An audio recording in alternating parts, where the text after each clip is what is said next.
سیمور ہرش ہیں، ایک معروف امریکی صحافی ہیں، کئی کتابیں لکھی ہیں، نیو یارکر میگزین میں ان کے ریسرچ آرٹیکلز شائع ہوتے ہیں۔ پچھلے دنوں وہ پاکستان آئے ہوئے تھے، یہاں پر انہوں نے لوگوں سے کہا کہ پاکستان کے جو ایٹمی اثاثے ہیں، ایٹامک ایسٹس، بڑے غیر محفوظ ہیں۔ اگر پاکستان میں انتہا پسند کسی وقت بغاوت کر دیں یا وہ حکومت کے خلاف اعلان جنگ کر دیں تو وہ یہ ایٹمی میزائل یا ایٹمی ہتھیار چھین کر کہیں اور لے جا سکتے ہیں۔ کیا ایسا ہو سکتا ہے؟ نہیں، ایسی بات نہیں ہے، تو بالکل ہی ایک پاپولر سٹوری بنانے والی بات ہے۔ اس طرح سے یہ نہیں ہوتا، یہ بہت سیریس سنجیدہ مسئلہ ہے۔ میں آپ کو ویپن یہاں پہ سڑک پہ رکھ دیتا ہوں، آپ 10 مہینے پر رکھیں اس کو، اور میں یہ گارنٹی کرتا ہوں کہ اسے نہ کوئی چلا سکتا ہے اور نہ اس کو استعمال کر سکتا ہے اور نہ اسے کوئی ڈسٹرکشن کر سکتا ہے۔ یہ ویپنز اس طرح کے نہیں ہوتے۔ کس طرح؟ یہ کیسے ممکن ہے ڈاکٹر صاحب؟ ویپن آپ سڑک پہ رکھ دیں گے تو میں اس میں ایک خود کو حملہ آور بٹھا کے اور اسے ایک ٹرک دوں گا بڑا سا، وہ جا کے اس کو ٹکر مار دے گا؟ نہیں، تو وہ ویپن کو توڑ دے گا لیکن ویپن ٹوٹ جائے گا، ویپن چلے گا تو نہیں۔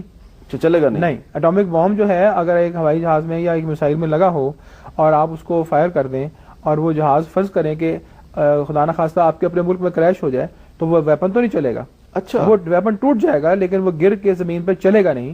اس کو چلانے کا ایک طریقہ کار ہے، ایک نظام ہے، اس کی جب تک وہ فالو نہیں ہوتا اس کو پہلے اس کو آپ کوڈ دیتے ہیں، پھر اس کو چلانے کا ایک خاص نظام ہے۔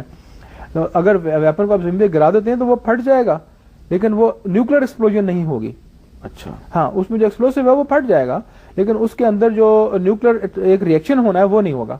تو وہ تو ایسے ہی ہوگا جیسے آپ نے 100 کلو گرام بارود پھاڑ دیا۔ تو یہ جو سیمور ہرش صاحب جو بڑے ہی سینئر امریکی صحافی ہیں، وہ جب ایسی چیز لکھتے ہیں تو کیا انہیں معلومات نہیں ہوتی یا ویسے وہ پروپیگنڈا کے طور پہ لکھتے ہیں؟ میرا خیال ہے کہ وہ ان کے عزائم کچھ پروپیگنڈا کے ہوں گے یا جیسے میں نے کہا نا ایک پاپولر سٹوری شائع کرنے کے ہوں گے، وہ اس میں کوئی سائنس نہیں ہے ان کی بات میں۔ اچھا، اس طرح ویپن نہیں چلتے۔ اب ہمارے بہت سے ذمہ دار کالم نگار بعض غیر ملکی اخبارات میں شائع ہونے والی رپورٹوں کی بنیاد پر یہ لکھ رہے ہیں کہ پاکستان کا میزائل پروگرام جو ہے اس کو رول بیک کر دیا گیا ہے۔ ان میزائلوں پر کچھ امریکی کوڈ لگا دیے گئے ہیں اور وہ کوڈ صرف امریکیوں کو پتا ہوں گے، ہمیں نہیں پتا ہوں گے، اور ہم نے میزائل چلانا ہوگا تو امریکہ سے کوڈ پوچھیں گے تو پھر میزائل چلے گا۔ دیکھیں، بات یہ ہے کہ اگر ہم میزائل جیسی کمپلیکیٹڈ چیز یا نیوکلیر ویپن جیسی مشکل چیز بنا سکتے ہیں تو ہم ان کی حفاظت کرنا بھی خوب جانتے ہیں۔ یہ کوڈز ہمیں کہیں سے لینے کی ضرورت نہیں ہے۔ کوڈز جو ہیں، دیکھیں ہمارے پاس ایک national command and control authority ہے۔ نیشنل کمانڈ اتھارٹی جو ہے اس کا ایک کمانڈ اینڈ کنٹرول ونگ ہے جو کہ جتنے ہمارے نیوکلیر ویپنز ہیں، ہماری میسائلز ہیں، ان کو کنٹرول کرتا ہے۔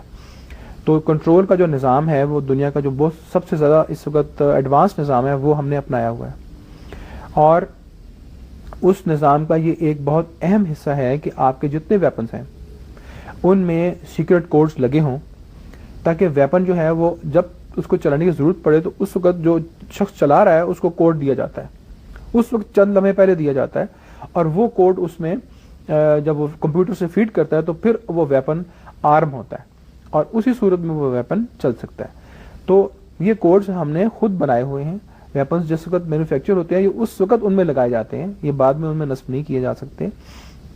یہ کوڈز ہماری کمانڈ اتھارٹی کو پتا ہے کہ وہ کیا ہیں اور یہ بہت محفوظ ہیں۔ اچھا، یہ ایک بڑی اہم بات بتائی، یہ کوڈ جو ہے ویپن بننے کے بعد اس میں فٹ نہیں ہو سکتے، یہ مینوفیکچرنگ کے وقت فٹ ہوتے ہیں۔ اچھا، اور یہ جس وقت ہم بناتے ہیں اس وقت ہم اس میں لگا دیتے ہیں۔ تو یہ ایسی چیز نہیں ہے کہ کوئی ویپن اٹھا کر لے جائے اور جا کر اس کو جو مرضی کوئی چلا لے، یہ ویپن اس طرح سے نہیں چل سکتے۔